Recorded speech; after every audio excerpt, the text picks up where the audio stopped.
The Consulting Success podcast is powered by the Clarity Coaching Program. If you'd like to work directly with the Consulting Success team and receive personal coaching and support to optimize and grow your consulting business, marketing, and revenue, visit consultingsuccess.com to find out more and apply. Welcome to the Consulting Success Podcast. I'm your host, Michael Zapersky. In this podcast, we'll dive deep into the world of elite consultants, where you'll learn the strategies, tactics, and mindset to grow a highly profitable and successful consulting business. Hey everyone, it's Michael Zapersky, and today I'm very excited to have Sandra Sucher joining us. Sandra, welcome. Oh, thank you. Thanks so much, Michael. So Sandra, you are a professor of management practice at Harvard Business School. I think everyone will be familiar with Harvard. But prior to joining Harvard Business School, you were a senior executive at Fidelity Investments.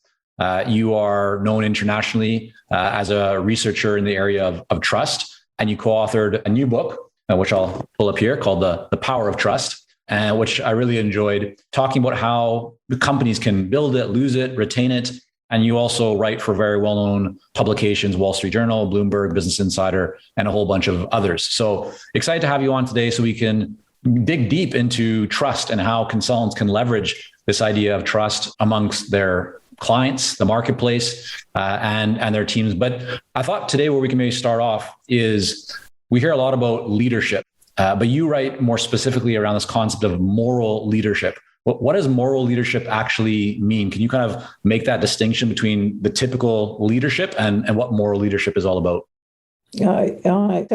Headlines. Thank you so much for having me on. When I saw the description of your podcast, I just say that I am so down with living a life of true freedom, flexibility, and long-term success. So if I can get some of that out of this podcast, I will be a happy person. And I think it's a remarkable kind of an ambition for you to have. So moral leadership, it is taking into account decisions where moral issues are at stake. So there are tons of decisions that you need to make as a leader. And a whole lot of them they're not in the moral domain. What market do I go after? What product do I serve into that market? Even at times, who's my team? How do I think about that? And so there's a lot of stuff that doesn't involve this moral domain, but there are a whole lot of things that do, right? And so, we're always running into situations. Usually in business, it's what you would call a right versus right dilemma. So, usually when we think about morality, we think of morality as like right versus wrong. The number of times that comes up in most businesses is actually very small. And usually you sort of know that when you're looking at it. You may decide it one way or the other, but at least okay, something's up here. Most of the time in business, the moral challenge is to competing stakeholder interests, where each of them is right. So yes, I want to do really well by my clients, and I've got a team I'm trying to protect. So how do I think about that and compare them and think about what I owe to each of them? The other thing I'd say about moral leadership is that while it sounds and is quite aspirational to say, I want to be a moral leader, and I teach a course by that name, I actually never teach that as a goal, because that notion of I'm a moral leader, 724, I'm Mahatma Gandhi, Mother Teresa, that's not it. It's more if you talking about acts of moral leadership, when the moment to exercise moral leadership comes upon you.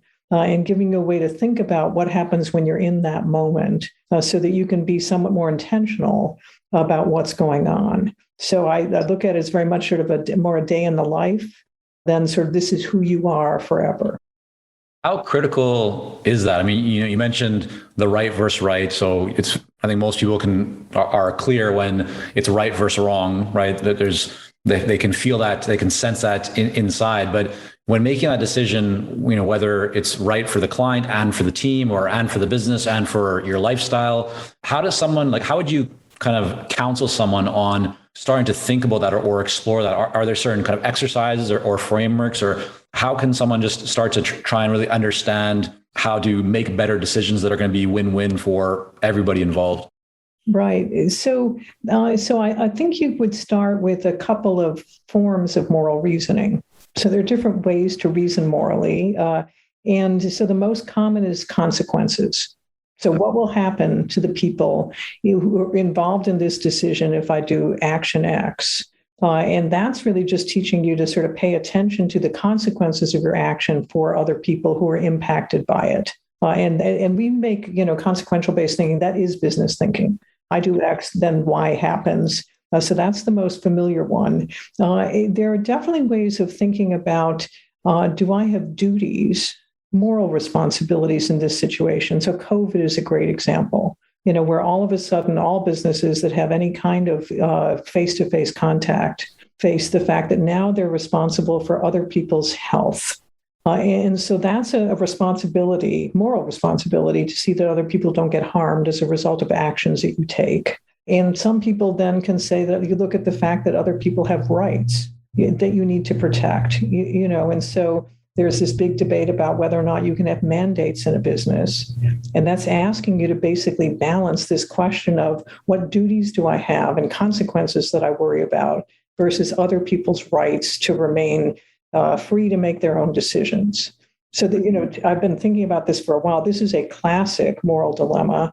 And the question is, how much do you privilege the rights versus the responsibilities and consequences that you're worried about? And so I think that that's part of it. There's another form of moral reasoning. You may regret asking this question that has to do with what are your role responsibilities. This is really important for consultants. So consultants are supposed to play a certain role. I'm supposed to give objective advice. I'm not supposed to have conflicts of interest. I'm supposed to look out for the interests of my client over my own, right? And that kind of comes with the territory. And so some of the moral reasoning is, okay, as a consultant, what are the ethics that I feel I should hold myself to? And what's my aspiration there? Any examples come to mind for you throughout your own career or consultants that you've worked with or come in contact you where maybe you've seen the morals kind of gone astray and it turns into a negative outcome versus those who really make this a priority and how it's actually maybe helped them to grow their business or to increase their trust or to turn a client relationship into a long-term client relationship? So it's easier to find negative examples. So if you think about Arthur Andersen, why did Arthur Andersen have to go out of business? Because it did a lousy job as Enron's auditor.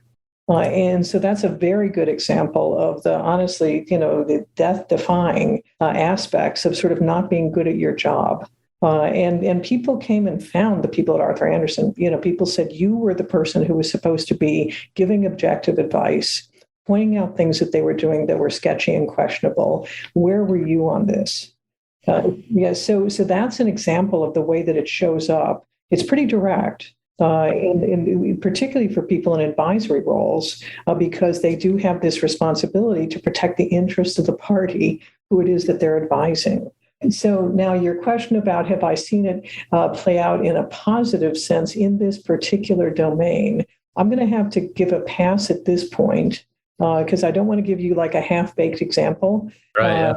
And so I'd rather give you no example, but say that I'm sure that there are examples. And I'll bet that if we were meeting with the people on the call, that they would say, well, I had this moment where I had to decide, so one classic problem for consultants, is this a client I really want to do business with?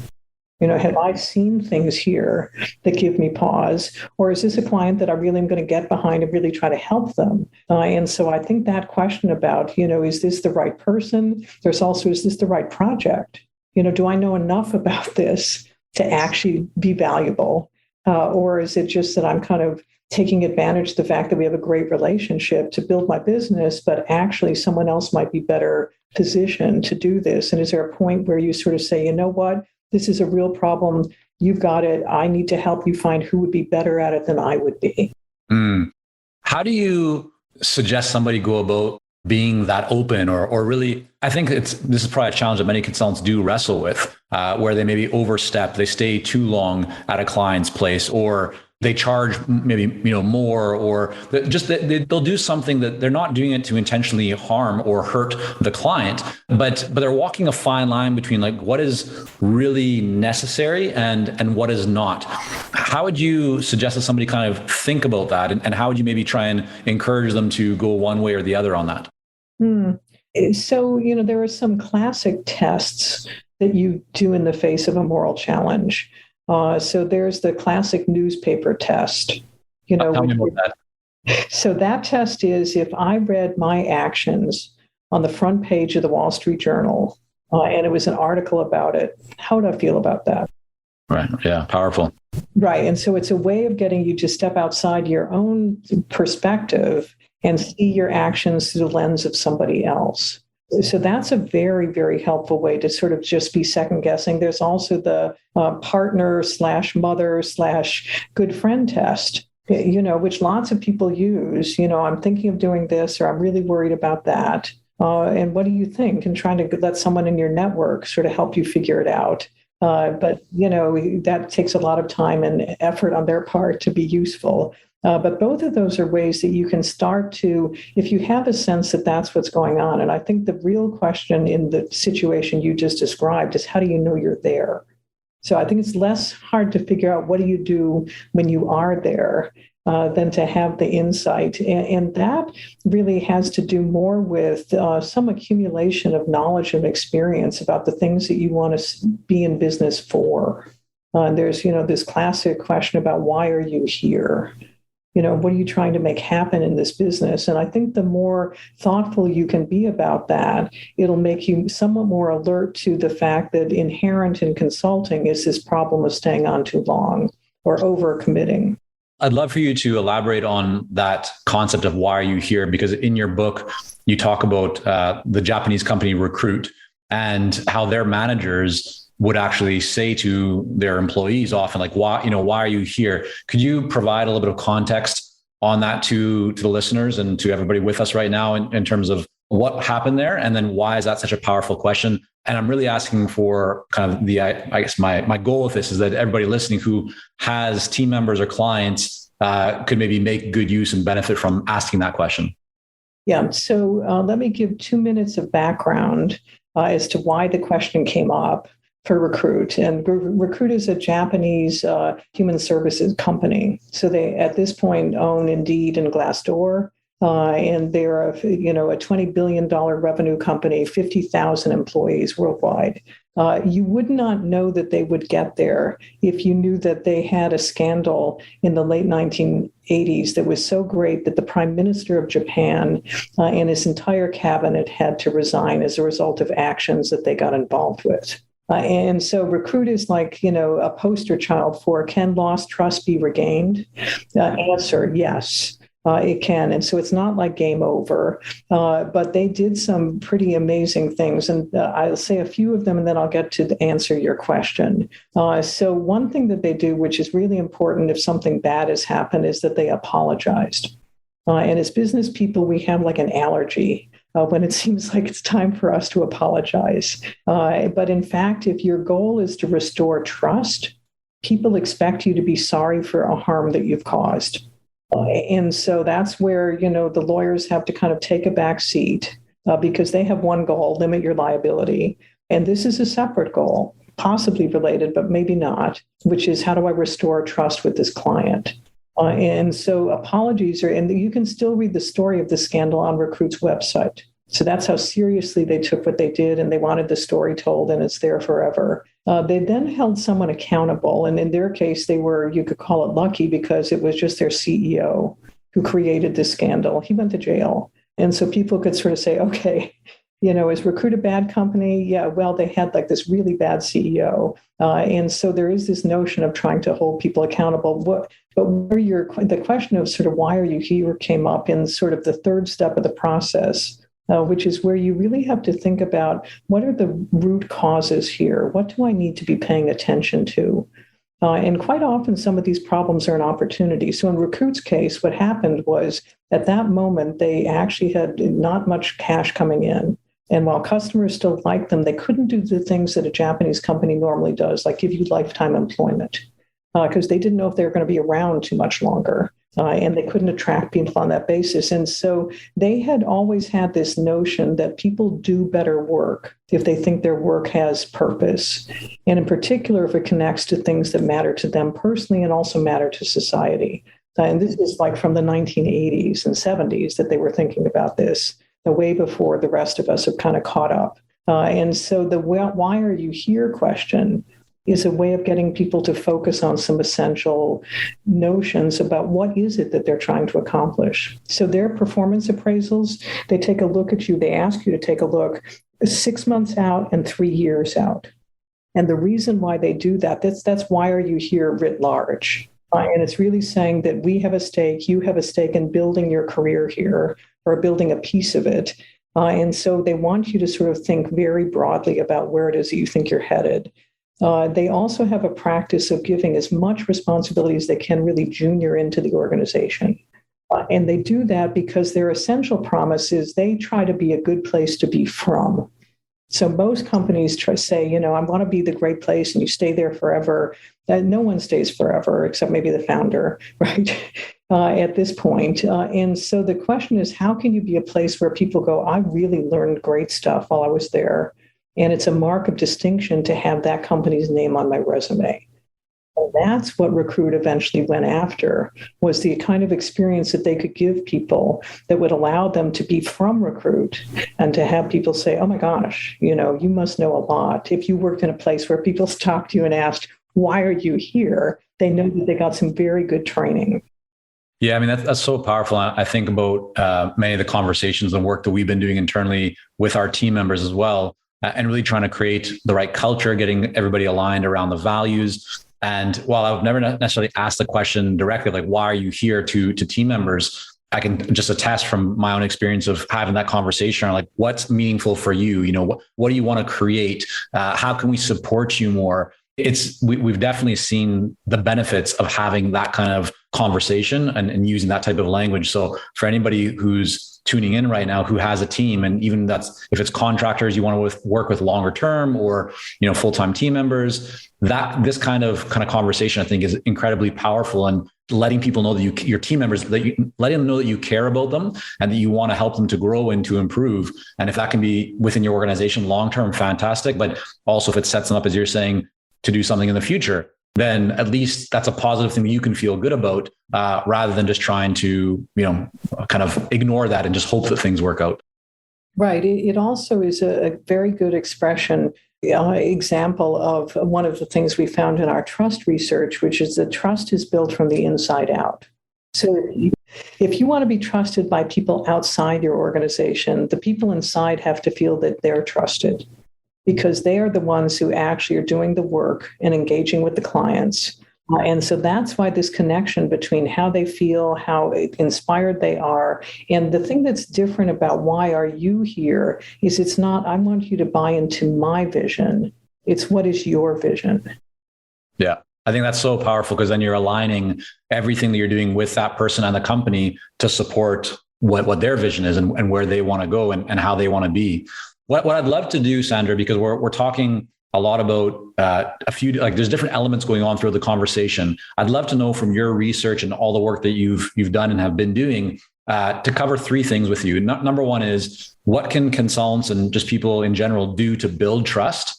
Then what are maybe some of the most common mistakes that you see people making where they go and actually lose trust? And then finally, you touched on this, but what are the steps people can take? What are kind of the best practices to regain trust? Let's say if you've lost trust with a supplier, a vendor, a client, whatever it might be. So if we were to just start off at the top there, like how to build trust, what are a couple or a few best practices that people can take to build trust in the marketplace, and especially with clients and team members? It helps. 2 things are important at the start. The first is just, how do you define trust? And a lot of the work, we describe our work as putting a spine on trust. No one is going to say, oh, it's really not important to be trusted. The question is that when we poked at it, it was like, we didn't know, so why do people trust? I'm a business. What should I do about that? How can I approach that? And so briefly, I'm just going to ask people to think about their experience getting a COVID vaccination. And think about what you were feeling, what you were thinking, and that helps you to understand that trust is vulnerability. It's vulnerability to other people's actions and intentions. So I don't know about the rest of you, but I was pretty nervous getting my vaccine. I knew I needed it and all that stuff, but I really hoped that the people at Pfizer were on their game when they were doing it. I wasn't sure, does this thing really going to work? Is it going to prevent me from getting a bad case of COVID if I do happen to get it? And so that's what trust is. Trust is when your clients are vulnerable to actions that you take as a company. And so it always starts with the perspective of the other person. Right. So we're not talking about how do you feel trusting. It's more, do they trust you? And then what we found is that, and I'll try to do this relatively briefly, that people trust based on 4 dimensions. And let me spell them out using Uber as an example. Okay, so Uber, the first dimension is competence, right? So if you're not good at delivering the service that you say you're going to do as a consultant, you are not going to be in business very long. And so competence is the foundation of trust. It's funny because you don't think about it that way, but actually, why would you do business with anybody who wasn't good at what they did? And that's actually where trust starts. And so Uber gets us from point A to point B. They changed ride hailing as we know it. Super competent. And then on the other hand, there are lots of people who really have qualms about using an Uber.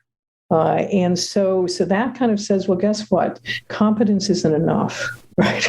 If competence were all it took, then I would just happily get into an Uber any old time. And it turns out I'm one of those people that actually has some second thoughts. There was even a hashtag at one point @DeleteUber from people who got so annoyed about the company. And so the other things that matter, quickly are, the first one is just what are their motives? Can I trust that they're going to protect my interests as well as their own? Go on. While we work with a lot of seasoned and experienced consultants here at Consulting Success, I'm often contacted by new early-stage consultants.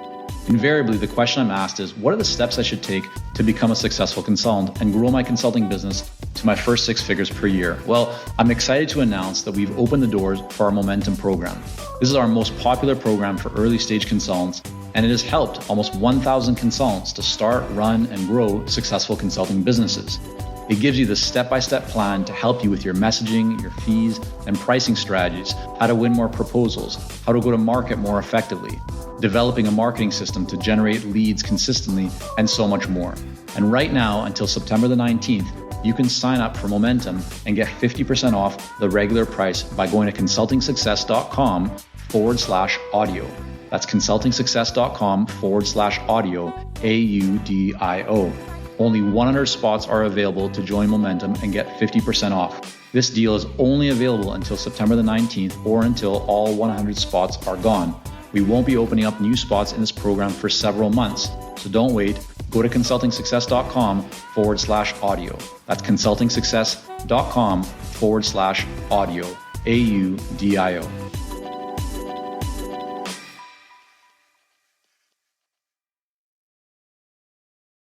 I was just going to jump in just to kind of clarify a little bit. So would that mean, as a company, sharing your values, talking more about what you believe in, would that go in your research to help and having people feel more comfortable that there's the alignment there? Yeah, so I think you can tell people stuff, and that's really important. They're going to judge you by whose interest they see you protecting. Okay. Are there any best practices that you've seen or examples of companies that have taken these kind of concepts and run with them very well? I mean, maybe you want to kind of continue on the Uber path, but I'm just wondering, for the consultants that are listening right now, what steps might they be able to take, something kind of more tangible, kind of tried and true, that they could use to build more trust? Right. So let me think in order. This research is relatively new. So I also studied layoffs. So people have been studying layoffs since the 1990s. There's a very robust, very interesting literature on why layoffs are as difficult as they are for organizations, individuals. Trust research is actually pretty new. And so there's not the same body of knowledge that you would want to have about what's tried and true. So when you say, but I can tell you, inductively, working with examples in companies. So here's an example of someone who had to balance interests in a way that showed that he had good motives. So the person in question is Dave Cote. He's CEO of Honeywell. It's 2008, and he knows he's going to need to do something to reduce costs because of the Great Recession. He knows it involves his employees, and he has to figure out what to do. And the way he reasoned his way through it is something like this. He said, well, you know what? There is no business if we don't pay attention to customers. So customers is the first group whose interests we need to protect. After that, we need to then balance the interests of employees and shareholders. So employees would just assume we forget about profit during the recession, keep everyone on board, keep all the pay the same, and we probably can't do that. Shareholders would just assume that we take a very quick layoff. 20,000 people go away, and all of a sudden we've saved some money. But we can't do that either. And so what he ended up doing was a furlough between 1 and 5 weeks, depending on which division you were in, that allowed the company to save money and allowed him to have an intact workforce to meet the needs of customers, which then in turn allowed shareholders to have a remarkable return at the end of the recession because he kept people on board. What happened was that they ended up being in a position to meet customers' needs better than their competitors, and their stock price showed that. So this is how trust works. It's always this question about who are my stakeholders. It's always interest balancing and trying to figure out sort of what your priorities are. And so the world gets a little bit easier, perhaps. I might ask you if you're a consultant. So I've got me, I've got the client, and I've got my team. Does that strike you as hard a trade-off as the kind he had to make? Yeah, well, I'm sure it's for some people it might feel just as hard, but it's certainly for most consultants a lot fewer moving parts, right? Compared to so the complexity in reality would be less, but somebody who's dealing with that challenge right now would still, for them, feel very acute. It would feel like the world might be ending. But I think one thing that you just mentioned, Sandra, that really resonates with me, and I think is a powerful kind of framework or concept, or just is really about slowing things down and asking yourself, who are the players, who's involved in this, and how can I structure a win-win for all parties? And the reality is that not everybody necessarily can get 100% of what they want, but if you're clear on what the priorities are and what you want to achieve, and thinking not just short term, but also longer term, that can then help to influence and allow you to make a better decision. Yeah, that's perfect. And I think that it is exactly that way of thinking about these things that will help people, because regardless of if you're not Dave Cote, I mean, he runs a certain scale business, but your business matters to you. And so I think that notion of both slowing things down and in particular getting clear on sort of who's involved here, what are their interests, and what am I going to do about that? I think that's exactly right. Okay, so we covered now a little bit of how to build trust. And of course, people who want to go deeper, right, they should pick up a copy of your book, check your work, because there's a lot more detail there than we can cover in a podcast. But I do want to have you speak a little bit more to this idea of how do people lose trust? What are the most common ways that you see or you feel in your experience that people in professional services, consultants, just companies in general can lose the trust of the marketplace or their team members or their clients?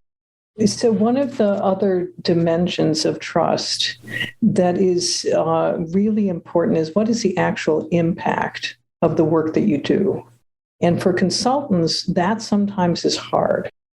So you get brought in, I've got this problem, you seem to be a problem solver. And the question is, at the end of your engagement with me, what will be the indisputable, we can all see it, and I can judge it for myself as to what the impact of your work has been. Now, what I can tell you is that people, when they evaluate whether or not an organization is trustworthy, that's one of the first things they look at, is you say you want, to be good for the environment, but you're lobbying against any kind of regulation that would allow that to take place, right? And so it's this discrepancy that people are looking for. But most of it is that, if you're in the Boeing business, airplane falls out of the sky. I don't care what you tell me if you're Dennis Muhlenberg. I am going to hold, Boeing responsible, and the impact, 346 people die. Okay, that's what I'm going to remember about this company. And so I asserted, and I don't know if this is true, I don't know from my own internal consulting,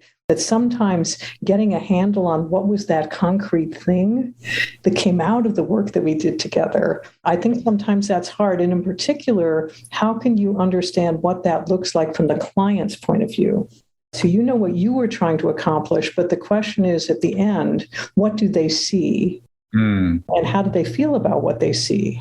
Right. So just again, working through this kind of with you collaboratively for a consultant, it sounds like what you're saying is in your experience, it's very important to get clear and to create alignment with the client in terms of what does success look like for this project. Therefore, allows you to make sure that when the project is done or as you're working through it, that you don't find yourself doing work that the client actually doesn't really want, or, you haven't gone down a different path, because that would then start to, like, you lose trust, right? If you're the client and you're paying for somebody to help you with something and you're finding that you're not getting the result that you want, or that they're working on stuff, but it's not aligned with the outcome that you desire, that would cause a loss of trust in that person to be able to deliver. And so getting alignment early on, and then probably having contact throughout, like checking in to make sure that you're still on the right path, would be a great way to keep the trust going, if we could say that. Does that kind of resonate and align with what you're?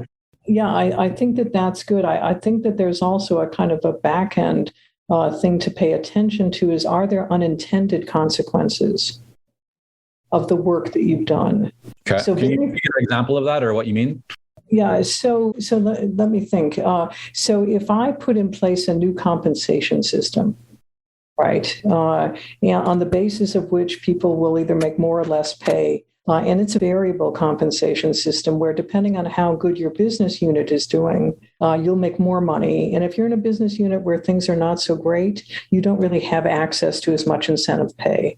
So on the one hand, this is fair because the people who have this opportunity to make more money are able to do it. And it's unfair because you've got a whole lot of people saying, oh, wait a minute, what's up with this compensation system where it depends on what unit I'm in as to whether or not I make money. So that's an example of an unintended consequence. You didn't set out to be unfair, but in fact, at the end, you actually are unfair to the people who don't get to benefit. And so it's really trying to, and this is something where you need to align really carefully with the organization to see that people will be candid with you about what they're seeing as spillover effects of the work that you're doing, and getting them to take some responsibility and to help you understand and help them understand, are these good things that we're trying to do actually working out the way we want them to? Or are they ending up having some consequences that we couldn't have anticipated, but that we now know we need to pay attention to? So up front, align, and later on sort of say, okay, now that we've done some work,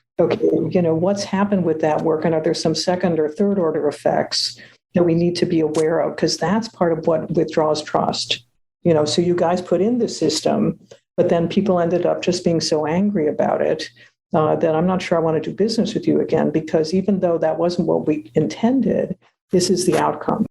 So let's use the example now where somebody has lost trust. Their client doesn't trust them as much as they would like. Something happened, whatever it was. You talked about one way to kind of start to try and kind of redeem that trust or get it back is to say, I'm sorry. What else? What are the other kind of best practices or ideas here? If somebody finds themselves in a situation where there's been a loss of trust with their client or with a team member, what other advice would you have for them? Yeah, so it turns out that apologizing actually is not just saying you're sorry. So there's academic literature on apologies. And so here are the 3 steps of a good apology. The first is that you acknowledge responsibility for what it was that happened. So this is not mistakes were made. This is, I did this and I'm sorry about it. The second thing that you do is some explanation about how it was that things ended up that way. This can't be defensive, but it has to be sort of like, here's how I understand how I ended up doing that thing. And it's a way of helping other people say, okay, you've thought some about this and you've tried to understand. And the third part is an offer of repair. So that's where you have to come in and say, here's what I'm going to do. So PwC, in their Oscars, in one year, they actually had the wrong card, and they acknowledged the wrong film as having won. And the next morning on their website, they had an apology that asked for forgiveness, that basically said, we're so sorry about this, film versus that. They then had an explanation that said that the person who was in charge, people who were in charge, they were actually on their cell phone and they were distracted. And then the offer of repair was that they were going into their process to try to fix it. And so they fixed it, obviously, by telling people they're not allowed to have cell phones when they're on stage. They also required everybody to memorize the name of the winners. And so that's what recovering trust looks like. Yeah, I love that. It's like a 3-part framework, right? The apology, here's kind of how it happened, why it happened, the situation, review, and then here's what we're doing to make it right. Right. And if you can do something like that, most people, who you have a pretty good relationship anyway with, they're going to get that. And so it definitely helps, and that's the equivalent of what this company Recruit did sort of writ large, because they're a big organization, but it's also the kind of thing that you would want your own consulting firm to do. Right. Got you. So 3 questions before we wrap up here that I want to go over with you. The first, Sandra, is if you were to pass on one habit that you really feel has been beneficial to your career, to rising up through the ranks, to seeing success, on the world stage, and if you were to pass that on to a family member, a loved one, somebody that you really care about, what would be kind of one habit that you feel like you've cultivated over the years that has served you really well? So here's a habit I work on. I don't know how well I do this, and I can think of examples where I don't do it particularly well. I've tried to learn how to be objective about my own performance. Okay. Can you tell me more about how do you walk us through how you approach that? So if I've done something and I get some feedback that says, whoa, Sandra, that was not good, then I have to really sort of treat that as if I'm talking about like a third person, a third party, and really dig in and try to understand what was it that was happening in me such that I did that. So because all of us get feedback throughout our careers, and the question is, what do you do with that? And what I found is I was becoming so defensive, I couldn't take anything in. And so I had to learn that there's like this, this avatar of Sandra next to me. And it's that Sandra that I'm thinking about. And to really be objective and just say, whoever it is that gave me that feedback, they're trying to help. And how can I do that? So this is hard to do. And, as recently as today, I've had people sort of call me out on something that I did, where it didn't go down well. And I've had to sort of step back and say, okay, that's Sandra. What was she doing at that point in time that had that happen? So that's one thing. And do you find that as you're kind of giving that consideration, you can often identify things that you also did right, as well as then things that you'd want to improve? Or do you focus just more on what did I do wrong? How do I make it better? Or as you're being objective, can you actually find, well, yeah, I understand what they're saying, but here's the justification for why I did that. And here's maybe one thing that I could do different next time and therefore improve. How do you kind of typically find yourself processing that? Yeah, so I think that's a really great point, Michael. And part of that is, okay, what I was intending to do was X, right? And so how can I learn how to do that thing better that I was trying to do that's the reason why it didn't work well? And so there's always activities that we're better at and worse at. And I think, having that kind of, sounds awful, kind of developmental mindset that says, okay, this looks like something I better put on my list, and then really going after it. I'm going to try to figure out how to get better at this thing because I know it drives people crazy. I think that, that's helpful. And it does turn into a sort of a positive thing because eventually you get tired of beating yourself up. Eventually you'll kind of come in and sort of say, okay, can I twist this around so it becomes a goal? I think it's just such a wonderful concept because so often we're all just so busy doing what we're doing. We don't usually take as much time as we should to contemplate and give consideration to why are we actually doing these things? How can we make them better? Like what went right? What went wrong? How can I improve? And I personally found, I think as I've tried to make more time to do that, that not only are we able to get clearer on our priorities, make better decisions, but we're also really able to, in many cases, like accelerate the results that we want to see because again, we're constantly improving. So I think that's really, really wonderful advice. Second question, best book you've read in the last 6 months? Could be nonfiction, fiction, just anything that you've really enjoyed. So it's not a book. So I am a passionate fanatic about K-drama.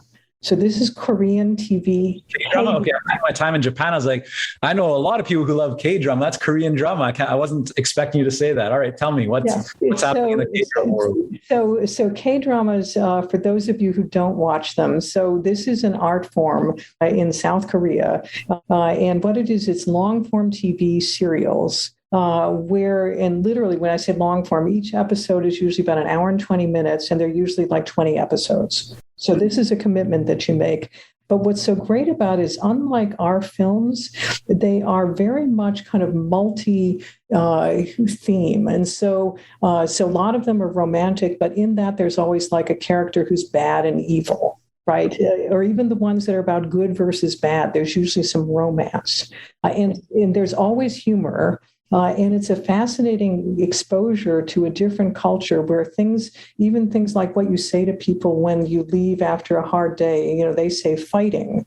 And that's their way of sort of giving people some encouragement. And you did well, you did hard work today. And so on my author website, I actually put a guide to my 20 favorite K-dramas. Wow.